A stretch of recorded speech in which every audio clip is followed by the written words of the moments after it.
Ronnie J here from internetradiostation.com. Before we delve into configuring and using SAM Broadcaster, you will have to go to your Stream Host account and get 3 pieces of information. And that information will be your server IP, your port, and your password. So whether you go through ShoutCheap, which I recommend, and of course this is a paid service, and their prices are very reasonable, as you know from the previous lessons and videos, or if you go to the free services such as Listen to My Radio or myradiostream.com, and these are actually, for free services, pretty good, but there are limitations as far as things such as support and not having a 99.9% uptime. So let's assume that you want to try it out for free. And so let's do a test account here, set up a test account rather, and we'll go to listentomyradio.com. So here's your URL, listentomyradio.com. We'll come here and set up a free account. So you can see here for your radio streaming, you can get a free account, and they're pretty liberal, very generous with what they give you. They give you up to 500 listeners, you get a SHOUTcast server, you get a personal website, a flash player for Windows Media Player, but they do put ads on your website as a cost of giving you this for free. So let's go ahead and set up a free account, and we'll click on the Sign Up Now button, and we'll step through all this. And so you'll type in your name, say for example, I'll type in my full name, and a username, could be anything that you like. I'll type in Ronnie J, and type in a password twice and a valid email twice, because the email address you enter here is what they'll send your confirmation link to, and you'll have to click on that confirmation link in order to be able to log into your account. So make sure you type in a valid email address, and I'll type in one here. I find Gmail accounts work very well. And once you've done that, go ahead and tick on the I agree to the terms of use and privacy policy radio button there, and then click on create my account. I'm not going to do that now because I already have an account with Listen to My Radio, and I'll just log into my account, because what you see in my account will be almost exactly what you see in your account. Okay, so once you've done that, then go to this email address and follow the instructions in that email, because all you're going to be doing there is clicking on a link to confirm your account.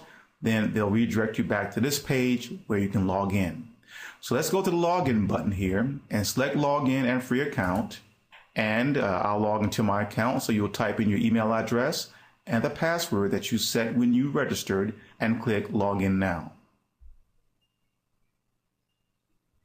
And this is what you will see. It's not pretty, but it's very effective. So the 3 pieces of information that you will need are right here. You have your server IP. In this example, in my case, it's 50.22.218.197. The port is 21857. Yours might be different, and whatever password that you set. I recommend that you take that information and copy it over to a notepad file like I've done over here. Because once we configure SAM Broadcaster, all you have to do is go in here and copy and paste this information into SAM Broadcaster. All right, and you'll see what I'm talking about in a few moments. So go ahead and get yourself a free account, or go to either, like I said, ShoutCheap, sign up for a premium account, and you will still be able to gather those same pieces of information that you see right here. So let's go ahead and move on to setting up and configuring SAM Broadcaster. Ronnie J here from Internet Radio Station, and in this video we're going to have a start at configuring SAM Broadcaster. This right here is your desktop, and on your initial installation it will not look like this. This is my own particular configuration, and I'll share that with you in a few moments. But the version of SAM that we're running right now is 4.98, so it's the most recent version for 2014. And what I'm going to do before I show you how to rearrange your desktops is to go into the configuration settings. So to do that, we'll go up to Config and click on that button there. And under Member Details, if you have a SpatialNet membership, SpatialNet is the company that you bought Sam Broadcaster from. They also sell stream hosting. If you have that information, you can put it here. If not, ignore this. Under station details, you want to enter in your station name. Let me give you an example. For example, for my website, ripradio.com, what I would place here would be my website title, Rip Radio Smooth Jazz, WRIP. Now I'll show you how to get you one of these right here for your online radio station. And I would type in a description also. We're smooth 24 hours a day, and my website URL. I'll type that in. You should enter in 3 genres. You can pull these down and select whatever they have here. I will do a jazz for genre number 1. Genre number 2, there is no smooth jazz listed, so I'll put in here funk, and I do some funk. And in genre 3, I'll just type in smooth jazz. You can do that. All right, those are my 3 genres, and this is what will appear on the SHOUTcast websites, the web directories for your radio stations. You want to type in an email, and I'll type in my email for my website, and AIM and ICQ if you use that. I don't think anyone uses these anymore. And I recommend that if you do not have a SpatialNet account, untick that box. Under statistic relays, this allows you to get a visual from within Sam Broadcaster on how many people are listening to your broadcast. And you'll be able to list all of your streaming servers. So, for example, if I want to add a new relay or new server, I will click here.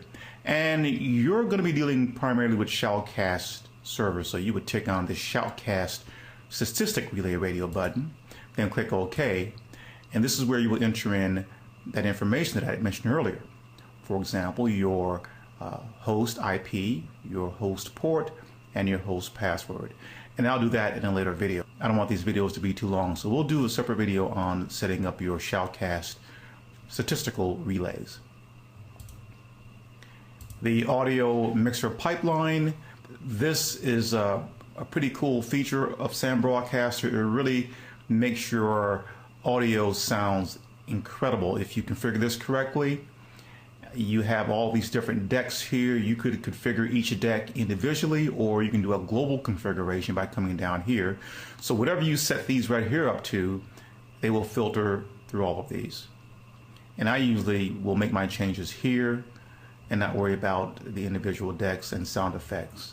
Normally, you don't have to be in here playing around with anything. You could leave everything at its default settings and your music will sound wonderful. But I have my own particular settings that I really like, and it makes my songs sound extra crystal clear and clean. So you can do your own tweaking in here. Now, there's one caveat here. If you have an external mixer board and you're going to be doing a talk show, for example, or doing talkovers with your music, then you will want to come in here and set your voice to encoders. You have the options of setting it to a mixer, a sound device, or encoders.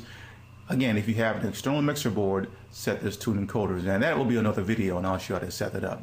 But for now, if you're just plugging in a USB type microphone and you're going to be streaming music over the internet, you can leave this as you see it right here. Now I'll show you everything as far as setting up your equalizers, AGC, and so forth. Personally, I like AGC.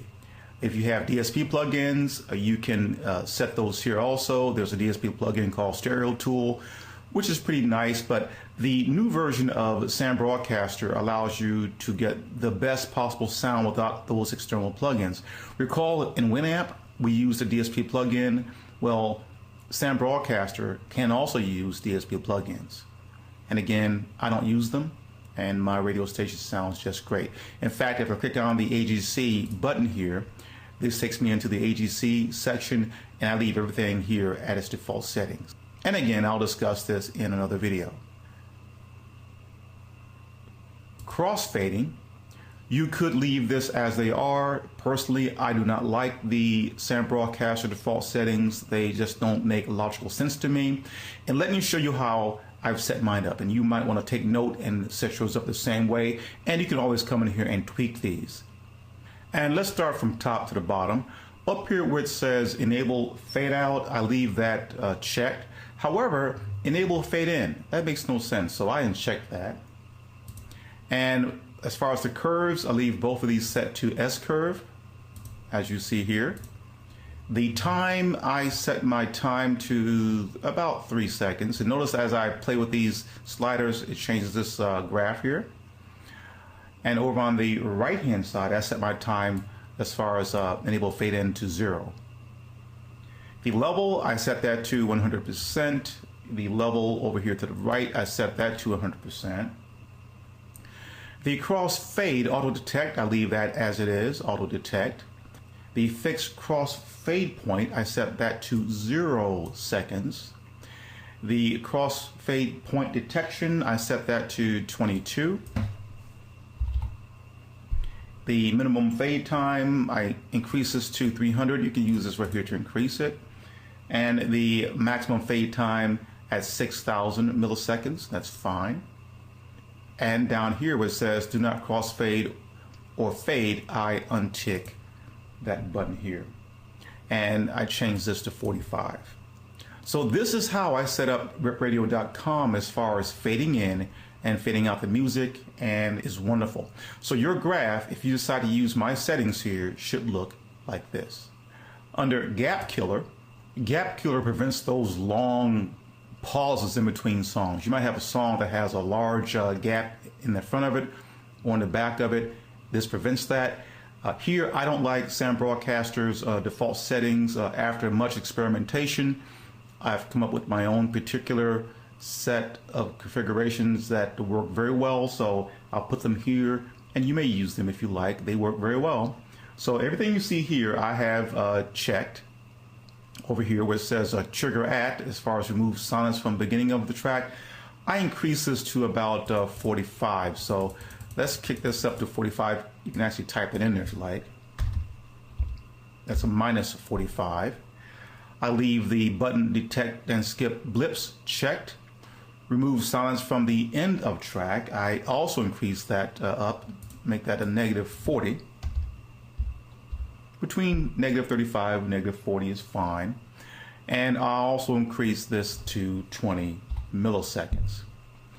Now, you can leave this checked as it is. However, if you run a talk show exclusively, oftentimes a person, say you're interviewing or talking to, might not say anything for 15 seconds. So if you're running a talk show, uncheck that. Else, if you're streaming music, you can leave that checked. So these are my Gap Killer settings. The playlist rotation rules dictates how often an album, an artist, a title are played within your SAM broadcaster. And a lot of this is going to depend upon how large your music library is. I typically leave mine at the same settings here. The only thing that I change in here is I increase my queue to 3. And you'll see why in another video. Under playlist logic modules, I leave this at the default settings, clock wheel category rotation. You do have 2 other options here. I will simply ignore those and leave it at the default setting. This setting here allows you to very easily set up rules to automatically switch and change to different genres of music.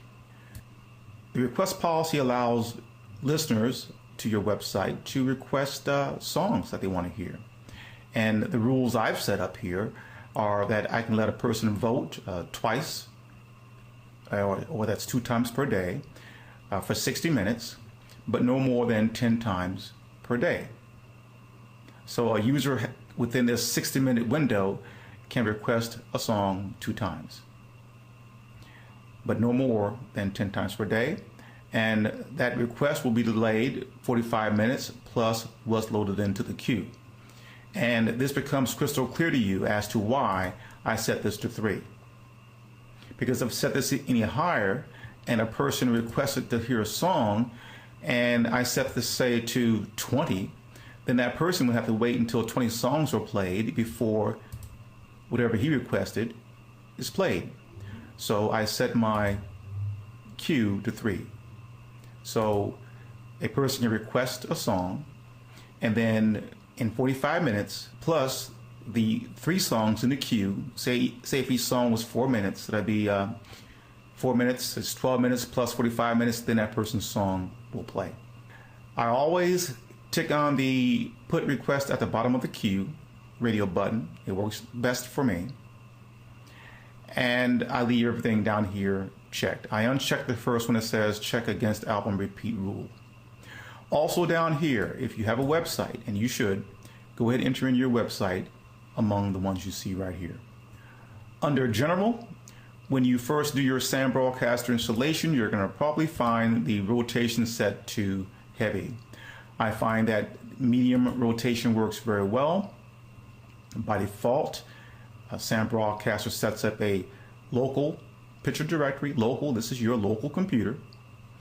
And I recommend also that that you set up a picture directory. So that means then that you'll have to go to your website, set your FTP site, and I'll discuss that later, and set up a folder. In my example, I set up a folder called SAM-folder, and within that folder, a folder called Pictures. And so I set this as my picture directory, and you'll see why in a moment. Under Amazon.com, this is very, very important. When you first install SAM Broadcaster, SpatialNet places their Amazon affiliate ID in here. Whenever you play music and a person out there on the internet hears your song, hears the songs that you're playing, and they see the album cover, because SAM Broadcaster also shows the album cover and the title, and if a person likes that album or that song, they click on that album cover link and buy that album, SpatialNet gets commission, not you. So that's why I recommended on the website that you get yourself an Amazon affiliate ID. And so you want to replace that with your own, and I have mine here. So I'm going to go ahead and copy and paste mine in here, and this is mine. Also, I set the image size. This is the image size of the album covers. By default, SAM Broadcaster sets that to large. Medium works perfectly. Under DJ mode options, I find that Auto DJ works the best. In other words, you can walk away, and say if the music in your queue runs out, SAM Broadcaster will keep your songs playing. So I'll set this to Auto DJ and set this to enable auto air recovery, and leave these settings at the default setting. Under HTML output, this is where your SAM computer can communicate with your web host. When you check auto generate, radio button here, whatever you have loaded up here, and whenever the song changes, it will update what is on your website. And it does it via FTP. So you want to enter in your FTP information here and create these directories. So you'll have to go to your web host account and enter in that FTP information. You might even have to create an FTP account, and that's very easy to do. And I will devote a video to that because I don't want to leave anything out. But let me show you my FTP account and how I created these directories here. This is my FTP client called FileZilla, and I've set it up to connect to ripradio.com. So let me connect to it. And over to the left are all the files on my computer, and over to the right are all the files on my web host account for Rip Radio. If I expand this button out, and if I scroll down here, there will be a folder called SAM folder right there. And I created that. And inside that folder, I have a folder called Pictures, and there it is. So that's what you see right here, SAM folder and Pictures. Registration key, if you haven't purchased the software and you're doing the 14-day free trial and you decide to purchase the software, this is where you will enter your unique registration key, which unlocks the software, and it would show that the software is registered. It will never have an expiration date. You get unlimited updates for free, and you're activated. All right, before I close this video out, because it is getting quite long, I want to show you, well, incidentally, once you've made all these changes, then click OK. And it takes us back out to our desktop. And speaking of the desktop, you have 3. You have desktop A, which we're looking at right now, desktop B, and desktop C. Now, I purposely left desktop C in its default settings because I want to show you how you can change them. So whatever I did up here, you'll be able to do on any of these decks. So let me show you how you change all of these. And in fact, what I'm going to show you is going to be my configuration or setup for my desktop C. What I'm going to do, I'm going to go ahead and click on these X's here just to clear this screen, get all this stuff off of here, because I don't want all this on here. Now, I want the auxiliary decks to appear on here, so I'll go up to Window, now select aux1. There it is. Now drag that and place it up in that corner right there. I also want aux2, so go to Window, select aux2. There it is. Now I'll drag that and place it over to the right. So I have aux1 and aux2. And I want my PAL scripts window to appear in the middle, and I'll discuss what PAL scripts are in a later video. And I'll come down and select PAL scripts, and I'll drag it up here, and I can take a corner like that and resize it to make it line up the way I like, just like that. Down below here, I want my Q to be here, so I'll select Window and go Q, and I'll bring that and place it here, and I'm going to resize it and place it about right in here somewhere. That's about right. My FTP log to appear here, Window, FTP log, and I'll pull that up and let me resize it to get it lined up with it, and I'll bring that about right in here somewhere. That doesn't have to be very big. And over here I want my history, and bring that over here, and let's take a corner and resize it like so. And I want my event scheduler to be down here, and go to Window, Event Scheduler. Let's pull this down here, and let's bring it down and over to where it lines up pretty much with the queue right there. Okay, that looks good. And I want my request box right here, so I'll select request, and we'll bring that in here, and let's grab a corner and let's resize that also. And lastly, I'll place my event log right here. Window, event log, and let's fill it in like so. All right, once you've set this up, and that's on any of these desktops, you want to make sure that you go to Layout, Save as Default. If you don't do that and you close out Sam Broadcaster and go back into it, it will go back to its original default settings that it had when you installed it. So again, Layout, Save as Default. That's it. So here's my desktop A, desktop B, and desktop C. I also recommend that you go to File and do Save Configuration.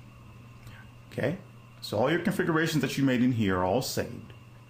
All right, I'll stop this video now, and in the next video, I'm going to show you how to add some music in here and how to configure Sam Broadcaster to communicate with your Stream Host account to stream your music. It's almost like what we did when I showed you how to use Winamp to stream your music. This is Ronnie J. See you in a few moments.